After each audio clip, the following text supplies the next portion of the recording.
নমস্কার বন্ধুরা, সুপ্রভাত। আজকে খুব সুন্দর একটা ইনফরমেটিভ ভিডিও নিয়ে হাজির হয়ে গেছি। তো সবাইকে প্রথমে জানাই আমার ইউটিউব চ্যানেল বিকল্প @রাজুতে স্বাগত। তো এক সপ্তাহ হলো আমি যে ক্যামেরাটা ইউজ করছি সেটারই আজকে রিভিউ দেবো। তো ভিডিওটা শুরু করার আগে আমি সবার কাছে অনুরোধ রাখছি, যারা আমার চ্যানেলে নতুন রয়েছে তারা চ্যানেলটিকে সাবস্ক্রাইব করে দিও এবং পাশে থাকা বেল আইকনটি প্রেস করে দিও, যাতে এই ধরনের ইনফরমেটিভ ভিডিও আমি আপলোড করার সাথে সাথেই তোমাদের কাছে নোটিফিকেশন চলে যায় এবং তোমরা দেখে নিতে পারো। তো আজকে আমরা সফর করছি শিলিগুড়ি থেকে তুফানগঞ্জ। তো ম্যাডামও আছে আমার সাথে। চলো তাহলে আর কথা না বাড়িয়ে ভিডিওটা শুরু করা যাক।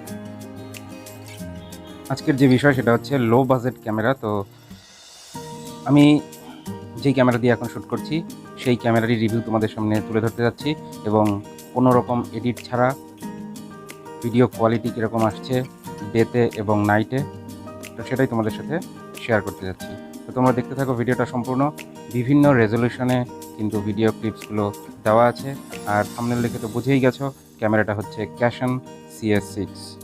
যারা ইউটিউবে ভিডিও বানাচ্ছো, ব্লগিং করছো, একটা ক্যামেরা কিনবে ভাবছো কিন্তু বাজেট লো, তাই বিকল্প ক্যামেরা হিসেবে কার বিকল্প, গোপ্রোর বিকল্প হিসেবে আজকের এই ভিডিও, আজকের এই ক্যামেরা। এই ক্যামেরাটা তোমাদের জন্য উপযুক্ত কিনা ভিডিও ক্লিপগুলো দেখলেই কিন্তু চট করে সিদ্ধান্ত নিতে পারবে। চলো তাহলে শুরু করা যাক। আর স্ক্রিনের ওপরের দিকে থাকছে video resolution up to 4K 30 FPS পর্যন্ত রেকর্ডিং।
তাহলে কেমন লাগলো ভিডিওটা? যদি একটু কাজে লাগবে বলে মনে হয় তাহলে ভিডিওটিকে একটা লাইক করে দিও, আর যারা চ্যানেলে নতুন রয়েছে চ্যানেলটিকে সাবস্ক্রাইব করে দিও আরও সুন্দর সুন্দর ভিডিও পাওয়ার জন্য। তো দেখা হচ্ছে আগামীতে সুন্দর আরেকটা নতুন ভিডিওর সঙ্গে। ততক্ষণ সবাই খুব ভালো থেকো, সুস্থ থেকো।